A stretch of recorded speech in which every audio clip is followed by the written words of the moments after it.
तो रात के लगभग 9 बजे हुए थे एंड मैं एक कोडिंग टेस्ट देके अपने कैंपस से बाहर निकल रहा था। तभी आता है मेरे फोन पे एक मैसेज, और मैसेज में लिखा था कि following students have been shortlisted for the interview.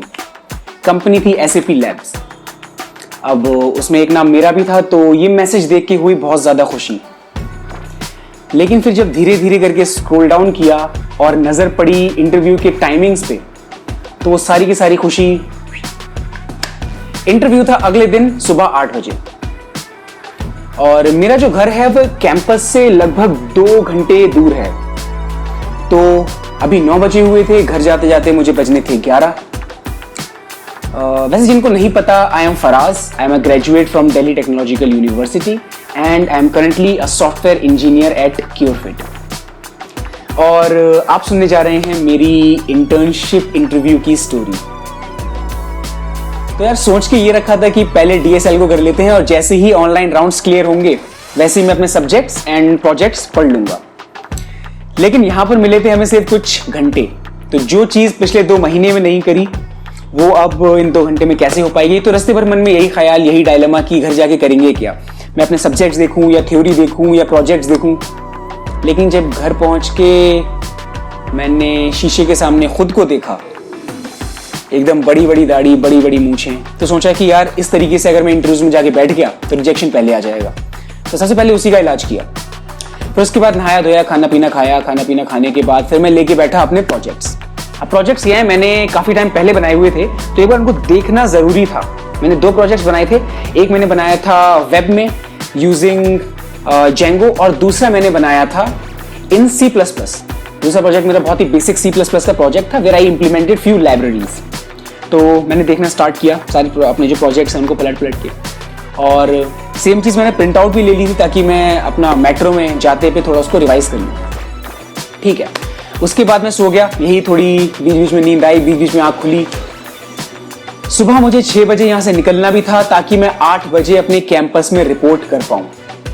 और जब आप कैंपस प्लेसमेंट में बैठ रहे होते हैं तो रूल्स उनके काफ़ी ज़्यादा स्ट्रिक्ट होते हैं। एक रूल्स में ये भी कहता था कि अगर आप लेट होते हैं तो आपको इंटरव्यू में नहीं बैठने दिया जाएगा, तो वो भी एक मन में डर था। तो सुबह मैं 6 बजे निकल गया। आज तक तो कभी मैं निकला नहीं था सुबह 6 बजे जाने के लिए। तो सुबह 6 बजे जब मैं यहाँ अपने घर से निकला तो मैंने पाया कि यार रिक्शे तो है ही नहीं यहाँ पर। अब सुबह सुबह रिक्शे क्यों आएंगे, सुबह सुबह जाने वाले ही लोग नहीं होते। तो फिर मैं निकल गया पैदल। मैंने कहा कि यार चलो, अब निकल चुके हैं तो मंजिल तक भी पहुंचना है। फिर मैं सही टाइम पे पहुंच जाता हूं कॉलेज पे लगभग 8 बजे। पहली चीज जो वहां जाके होती है वो होती है कंपनी की प्रेजेंटेशन। अब पता नहीं यार, प्रेजेंटेशन एक ऐसी चीज है जो आपको ऑटोमेटिकली नींद ला देती है, और मैं पहले से ही स्लीप डिप्राइव्ड था, तो मुझे आ गई बहुत ज्यादा नींद प्रेजेंटेशन देखने के बाद। और प्रेजेंटेशन के बाद हमारे इंटरव्यू स्टार्ट होने थे। अच्छा, जो मेरी कंपनी थी SAP लैब्स, उसके जो इंटरव्यूज थे वो पैरेलल चले थे, फुल टाइम्स के भी एंड इंटर्नशिप वालों के भी। तो दोनों को एक एक करके बुलाया जा रहा था, धीरे धीरे करके बुलाया जा रहा था। उसमें काफी टाइम लग रहा था। पहले फुल टाइम वालों को बुलाया गया, फिर इंटर्नशिप वालों को बुलाया गया। तो इसीलिए कम से कम 3-4 घंटे लग गए हमारा इंटरव्यू स्टार्ट होने में, और उतने टाइम में मुझे आ गई बहुत ही भयंकर वाली नींद। अब मैंने सोचा कि यार थोड़ी सी नींद ले लेते हैं, लेकिन दूसरी तरफ ये भी ख्याल था कि क्या पता नंबर आ जाए, और नंबर आ गया एकदम सोते से उठ के जाओगे तो जो आया हुआ है वो भी भूल जाओगे। तो इसीलिए मैं नहीं सोया। लेकिन मैंने बैठे बैठे सोचा कि यार चलो कुछ ना कुछ कर ही लेते हैं। तो मैंने खोला अपना फोन, और फोन में मैंने सर्च किया कि यार मैं सॉफ्टवेयर ब्रांच से हूं, तो कम से कम मुझे सॉफ्टवेयर डेवलपमेंट लाइफ साइकिल्स तो पता ही होनी चाहिए, जो कि मैं भूल चुका था। तो फिर मैंने नेट पे पढ़ा कौन सी डेवलपमेंट लाइफ साइकिल्स होती हैं, सब कुछ याद आ गया। ऐसा होता है कि आप एक बार पढ़ लेते हो ना, और उसको दोबारा से रिवाइज कर लेते हो, तो आपको याद आ जाती है चीजें। कुछ नया नहीं पढ़ना पड़ा मुझे वहां पर। फिर आता है मेरा फर्स्ट राउंड। अब फर्स्ट राउंड में क्या था कि हमें कहीं भेजा गया, वो था फर्स्ट फ्लोर। अब फर्स्ट फ्लोर से जाना था ग्राउंड फ्लोर पे। तो जो हमारा इंटरव्यू था वो हमें साथ लेके गया ग्राउंड फ्लोर पे। 2 स्टूडेंट थे, एक मैं था और एक मेरा दोस्त था, तो हम दोनों ही उनके साथ गए। तो रास्ते में उन्होंने पूछा कि आर यू नर्वस। अब नर्वसनेस जो थी वो रह रह के टपक रही थी, तो ऑब्वियसली पता चली जाना था, लेकिन जवाब दिया कि नो, आई एम एक्साइटेड। फिर उसके बाद स्टार्ट होता है फर्स्ट राउंड। और फर्स्ट राउंड में जो क्वेश्चंस पूछे गए थे, they were on the basis of theory, तो थोड़े थ्योरेटिकल क्वेश्चंस पूछे गए थे। फर्स्ट क्वेश्चन वाज कि what is link list and in what all situations can you use link list, practical use पूछा, आपके भाई ने बता दिया। फिर आता है डेटाबेस। डेटाबेस में उन्होंने एसक्यूएल की क्वेरीज पूछी, थोड़ी बहुत टर्मिनोलॉजीज पूछी। उसके बाद उन्होंने मुझसे सॉर्टिंग एल्गोरिथम पूछे, सॉर्टिंग एल्गोरिथम की क्या क्या कॉम्प्लेक्सिटीज होती हैं, worst case best case complexity, सारा कुछ डिस्कस किया। उसके बाद उन्होंने क्वेश्चन पूछा कि you are from software engineering branch. मैंने कहा yes, tell me about software development life cycles. मैंने कहा वाह, मजा आ गया, ये तो मैं अभी अभी पढ़ के आया हूं, ये लो जी, सारे के सारे आंसर्स बता दिए। फिर अब इसमें ना थ्योरी वाले राउंड्स जो होते हैं उसमें थोड़ा सा ये रहता है आपको कि यार सेटिस्फाई हुआ होगा नहीं हुआ होगा इंटरव्यूअर। कोडिंग वाले तो क्या होते हैं कि या तो आपने सही आंसर बताया है या फिर नहीं बताया, रिजल्ट आपको पता होता है। लेकिन ये जो थ्योरी वाले राउंड्स होते हैं इनमें ये लगता रहता है कि यार पता नहीं क्या रिजल्ट होगा। फिर मैं बाहर जाके बैठ गया। अब रिजल्ट आता है लगभग 2-3 घंटे बाद। 2-3 घंटे में जो मेरी हालत हो गई थी वहां पर, एकदम स्ट्रेस लेवल हाई, टेंशन। मैंने कहा यार हो गया काम, मतलब 2-3 घंटे हो गए तो रिजेक्शन आ ही जाना है। लेकिन फिर आता है मेरा अगले इंटरव्यू के लिए कॉल। ठीक है, केबिन में अंदर गए अगले इंटरव्यू के लिए। अब जो अगला इंटरव्यू था that was based on data structures. Data structures का उन्होंने मुझसे एक सिंपल सा क्वेश्चन पूछा, ज्यादा मुश्किल नहीं था। It was a matrix based question, तो उसका मैंने सॉल्यूशन बता दिया। पेन पेपर राउंड था, लिख के बताया, पूरा एक्सप्लेन किया कोड कैसे कैसे काम करता है। उसके बाद उन्होंने मेरे से एक और क्वेश्चन पूछा जो कि मुझे अभी याद नहीं आ रहा है व्हाट वाज इट। उसके बाद उन्होंने मुझसे थ्योरी के क्वेश्चंस पूछना स्टार्ट कर दिए।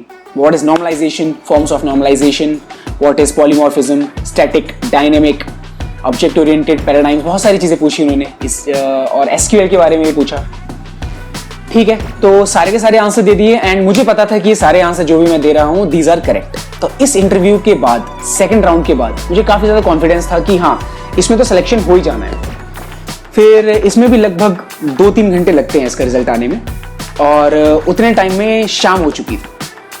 अब घर से कॉल आ रहे हैं कि क्या हुआ, रिजल्ट क्या आया। तो घर वालों को क्या बताया जाए कि बीच में अटके हुए हैं। अभी ये भी नहीं कह सकते कि यार बहुत बढ़िया गया, फिर बाद में रिजेक्शन आ जाता है ना बहुत बढ़िया कहने के बाद, तो और बुरा लगता है। तो मैंने कहा कि ठीक है अभी रिजल्ट आने वाला है, अभी वेट कर रहे हैं थोड़ा सा। फिर मैंने कहा कि यार देखो, मोबाइल से कुछ चीज़ पढ़ ली थी मैंने और वो मेरे काम आ गई थी फर्स्ट राउंड में। तो एक काम करते हैं, जो फाइनल राउंड होने वाला है एचआर राउंड, उसके लिए भी थोड़ी बहुत चीज़ें देख लेते हैं। तो मैं देखने लग गया, जो एचआर राउंड्स में क्वेश्चन पूछे जाते हैं वो थोड़े थोड़े से मैं देखने लग गया। लेकिन होता क्या है कि आप लोग अगर सेम आंसर कर दोगे ना वहां पर जाके, जो कि आपको नेट पे मिले हुए हैं, तो उन लोगों को पता चल जाता है। फिर आता है एचआर राउंड। अब एचआर राउंड में सामने जाके बैठा, पूछा गया हाउ वाज योर डे। मैं क्या बताऊं उनको, तो मैंने कहा sir it was good, it was really good, I like the process. फिर उसके बाद उन्होंने मुझसे पूछा कि where do you see yourself in 5 years, are you planning for any higher education, how do you perform in competition, what does competition mean for you. बहुत सारे question पूछे गए, ये जो मुझे याद है मैंने आपको बता दिए। तो उनका मैंने आंसर दे दिया अपनी तरीके से, अपनी तरफ से जो मैंने आंसर देना था वो मैंने दे दिया। तो फिर उन्होंने कहा कि it was nice talking to you, have a good day and you can go to your home. अब मैंने कहा यार ये सही है, सुबह से मैं यहाँ पर पड़ा हुआ हूँ, लगभग मुझे 12-13 घंटे हो चुके हैं यहाँ पर, और ऐसे ही चले जाएं बिना रिजल्ट जाने। तो अब वेट करते करते काफी टाइम हो गया था, और मीनवाइल एक और कंपनी का मैसेज आ जाता है कि you have been shortlisted for the interview. तो वो इंटरव्यू भी अगले दिन ही था। तो यही होता है आपका, आज रिजल्ट आया अगले दिन इंटरव्यू, या आज रिजल्ट आया शाम को इंटरव्यू, तो यही होता रहता है। फिर हमारे जो प्लेसमेंट कोऑर्डिनेटर थे उन्होंने कहा कि ठीक है यार तुम चले जाओ, मैं आपका रिजल्ट बता दूंगा और जाके थोड़ा रेस्ट करना, अगले दिन भी आना हो सकता है।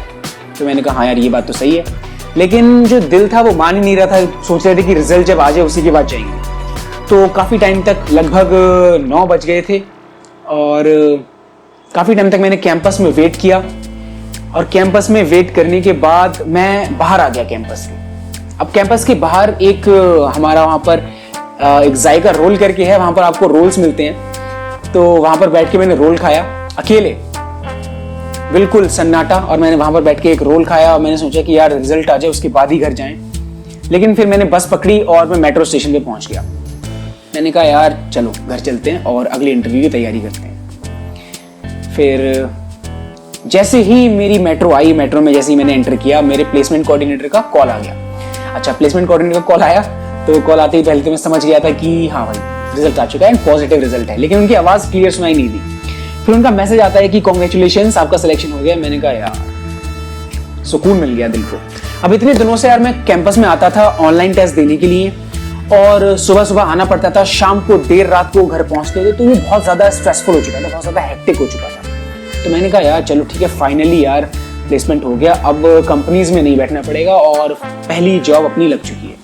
तो अभी जो आप लोगों के ऑनलाइन इंटरव्यूज हो रहे हैं उसमें काफ़ी ज़्यादा आप लोगों को टाइम मिल जाता है और इतना ज़्यादा स्ट्रेसफुल भी नहीं होता, आपको ट्रैवल नहीं करना पड़ता, आप लोगों को फिजिकली वहाँ पर प्रेजेंट नहीं होना होता, अपने इंटरव्यूज के लिए घंटे घंटों वेट नहीं करना होता एक ऐसी कंडीशन में जहाँ पर आपका स्ट्रेस लेवल एकदम हाई होता है। अभी आपके होने वाले हैं ऑनलाइन इंटरव्यूज। अच्छा, अब काफ़ी लोग सोच रहे होंगे कि ये क्या है, तो ये मैंने अभी अभी ऑर्डर करवाए थे वायरलेस हेडफोन्स एंड इससे मैंने अपनी जो ऑडियो क्वालिटी है वो चेक करके देखी तो बिल्कुल अच्छी नहीं आती है, इससे सराउंडिंग नॉइज बहुत ज़्यादा कैप्चर करता है। So these are not good for interviews. अच्छा, इंटरव्यूज के लिए मुझसे काफ़ी लोग पूछ रहे थे कि कौन से वाले हेडफोन्स यूज़ करने चाहिए, तो जो मैंने यूज़ करे थे these were the HyperX headphones and ये काफ़ी ज़्यादा इनकी बिल्ड क्वालिटी बहुत अच्छी है, माइक इनका बहुत अच्छा है। वैसे तो ये गेमिंग हेडफोन्स हैं but I use them for interviews and I also use them for my lectures.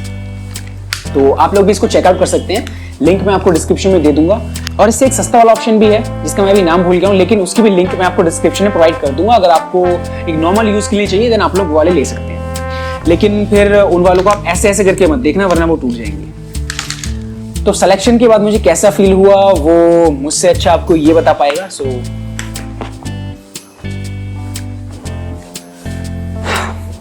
Thank you. तो यार प्लेसमेंट और इंटर्नशिप के बाद जो खुशी होती है उसको एक्सप्रेस कर पाना इज नियरली इम्पॉसिबल। फिर चाहे आपकी प्लेसमेंट बड़ी कंपनी में हो, चाहे छोटी कंपनी में हो, चाहे MNC में हो, चाहे स्टार्टअप में हो, दिल को बहुत ही सुकून मिलता है, बहुत ही ज्यादा खुशी होती है। और एक चीज मैं आपको यहाँ पर बताना चाहूंगा कि there is nothing like perfect preparation. एक परफेक्ट तैयारी नाम की कोई चीज नहीं होती है। जितना आपके पास टाइम है उसको अच्छे से यूटिलाइज करो, ठीक है, उसमें स्ट्रेस मत लो, उसको अच्छे से यूटिलाइज करो और जितनी तैयारी की है उस पर कॉन्फिडेंस रखो। तो यही मेरी तरफ से आपके लिए एक प्रो टिप है, बाकी तो आप लोग बेहतर जानते ही हैं। ठीक है, तो फिर हम लोग मिलते हैं अगली वीडियो में। अगर आप लोगों को ये वीडियो पसंद आई है then give it a thumbs up and अगर आप चैनल पर नए हैं then you can subscribe to the channel.